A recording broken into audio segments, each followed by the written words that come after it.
ప్రత్యేకించి అమీర్పేట్ ఫైర్ యాక్సిడెంట్లో నష్టపోయినటువంటి యజమానులందరికీ కూడా తక్షణమే ప్రభుత్వం పరిహారం చెల్లించాలి, నష్టపరిహారం అని చెప్పి నేను డిమాండ్ చేస్తూ ఉన్నాను. కరెక్ట్ ఎస్టిమేషన్ చేయాలి. మన అదృష్టం బాగుండి ప్రజలకు ఎటువంటి ప్రాణ నష్టం జరగలేదు, కానీ ఈ ప్రమాదం ఎప్పుడన్నా జరగవచ్చు. రాత్రిపూట వేరే చోట వర్కర్స్ ఉండే చోట జరగవచ్చు. అప్పుడు తీవ్రమైన పరిణామాలు ఉంటాయి. కాబట్టి ప్రభుత్వం వెంటనే మేల్కొనాలి. ఇటువంటి బిల్డింగ్స్ అన్నిటిని కూడా చెక్ చేయాలి. మరి ముఖ్యమంత్రి గారే హోంమంత్రిగా ఉన్నారు, ఫైర్ డిపార్ట్మెంట్ కూడా వారి కిందనే ఉంటుంది. కాబట్టి ప్రత్యేకమైనటువంటి ఒక రివ్యూని కూడా ముఖ్యమంత్రి గారు చేపట్టాలి.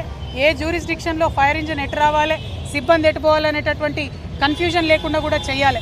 ఎందుకంటే ఇక్కడ యాక్సిడెంట్ అయితే అమీర్పేట్ వాళ్ళు వస్తున్నారా, ఎస్ఆర్ నగర్ వాళ్ళు వస్తున్నారా, ఎర్రగడ్డ వాళ్ళు వస్తున్నారా అని జ్యూరిస్డిక్షన్ తెలియనటువంటి పరిస్థితి ఉంది. కాబట్టి తొందరగా చేరుకోలేకపోయారు.